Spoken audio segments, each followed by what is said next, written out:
Good day guys, Dr. Alig here and Nurse Sha. Today we are talking about CBC. Shoutout sa mga Shout out! fans natin yan. Ayan. So today, since few weeks ago, may mga na-encounter akong tanong mula sa mga kapatid natin, no? Even sa mga, nakakarating ko lang yung videos natin sa Bisaya, sa Cebu. Wow. Nakakatuwa. At most of the time na encounter namin tanong is about CBC. Ano nga ba yung CBC? Ano bang importansya nito? At bakit ito yung lagi yung nire-request namin mga doctors? Unang tanong, ano ang ibig sabihin ng CBC? Ang CBC po, ang meaning po niyan ay complete blood count. Okay? So C, complete blood count. Iyon po yung meaning ng CBC. Okay. Para saan yun, Dok? Yung CBC po kasi, kung papansin ninyo, halos lagi namin yung nire-request.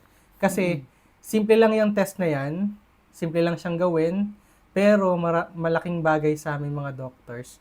Unang-una, makikita namin dyan kung meron kayong ongoing na infection, meron kayong tinatawag nating anemia, or kulang sa pulang dugo, or mababa yung hemoglobin count.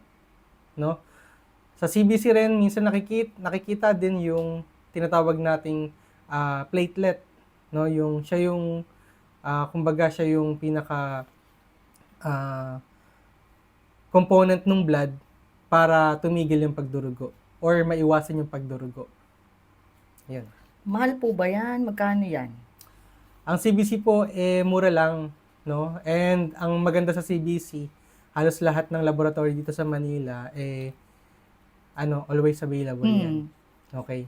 So, in line with this complete blood count, maalala ko lang na dati din hindi pa kasama yung platelet count sa mga other laboratories. Pero sa ngayon, parang ang encounter ko, pagka sinabi mong complete blood count, meron na agad platelet count yan nakasama. So, depende pa rin sa laboratory. Pero yun yung pinaka-essence ng CBC. Una, to check kung meron kang anemia. And sumunod, titignan namin yung WBC count mo. Pag mataas to or mababa to, nag-i-indicate na pwedeng may ongoing na infection. It could be bacterial, it could be viral. And again, simple lang yun. Kukuha na lang kayo ng dugo. And mabilis lang yung result. May preparation ba dyan? Kailangan preparation? Ayun ang kagandahan Kailangan ba mag-fasting yan? Yeah, yun ang kagandahan ng CBC. Any time of the day, pwede kang kuha na ng CBC. And ang depende sa kaso ng pasyente, tinatimingan din namin minsan kung kailan kami magpapakuha ng CBC. Minsan, for repeat CBC kasi nagsali ng dugo. So, yun. So, nakakatuwa lang kasi yung CBC, ang ginagamit niyan na specimen ay yung mismong dugo natin. No? So, hindi lingid sa kaalaman ng Diyos kasi mahal, no? Na talagang ang Diyos napakadakila. Alam niya lahat ng bagay.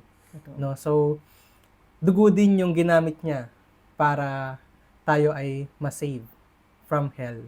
Okay? So, I will give you, to end this video, I will give you 2 verses na most commonly na-encounter namin or nasa-share namin sa mga kapatiran.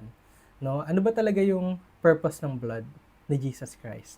So, sabi dito sa 1 John chapter 1, verse 7, "But if we walk in the light, as He is in the light, we have fellowship with one another, and the blood of Jesus Christ, His Son, cleanseth us from all sin."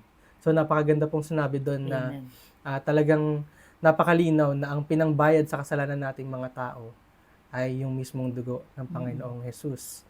He died on the cross, His blood shed through that cross of Calvary, died, buried, and then the third day, He rose up again to save us, no?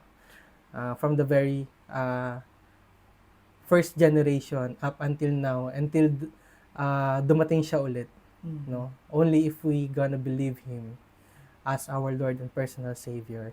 And last verse is found in Revelation chapter 1 again, and verse number 5.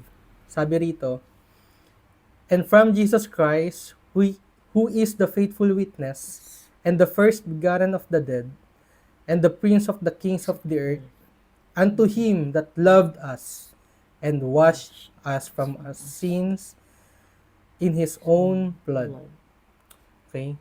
Napakalinaw nung verse na yun, and sobrang um, humbling experience ng salvation. Kasi talagang kung may experience lang ng bawat isa to, or maiintindihan lang ng bawat isa, na ang Panginoon, sukdo lang siya ay Diyos, 100% Diyos, nagpakumbaba, nagkatawang tao, so He is also a 100% man, dumanas ng maraming persecutions, dumanas ng maraming temptations, at ang pinakamabigat pa dito nag-suffer sa cross, even without committing any sin sa kanyang buhay.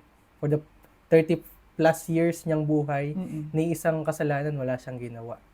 And napatunayan din yan ng mga mismong mga persecutor or prosecutor pala that time, sina Pontius Pilate. Wala talaga silang nakitang kasalanan kay Jesus Christ. But then again, He suffered, He died, He sacrificed, He washed us gamit yung dugo niya mismo. And nakakatuwa lang kasi ang topic natin today is about CBC, na ang pinaka-specimen na ginagamit ay ang dugo. That's why naalala ko, ganun talaga ka-importante ang dugo sa katawan ng tao. And napakadakila ng Diyos dahil mismong yung dugo ng Panginoong Hesukristo, yung pinanghugas niya para sa ating mga kasalanan. How grateful we are and how blessed we are that even the Lord Himself, the Lord Jesus Christ, He shed His blood, His own blood, to save us from all our sins. Again, this is Dr. Alig and Nurse Shaq. Again, hindi po makukumpleto ang buhay natin kung physical lang ang ating bibigyang importansya. Mas maganda rin na talagang kumpletuhin natin. Dapat on spiritual side din. Mas maganda healthy ang physical na katawan, and of course, healthy din ang spiritual health natin. Tama. God bless everyone, and see you on our next video. Yeah. Bye-bye! Bye-bye.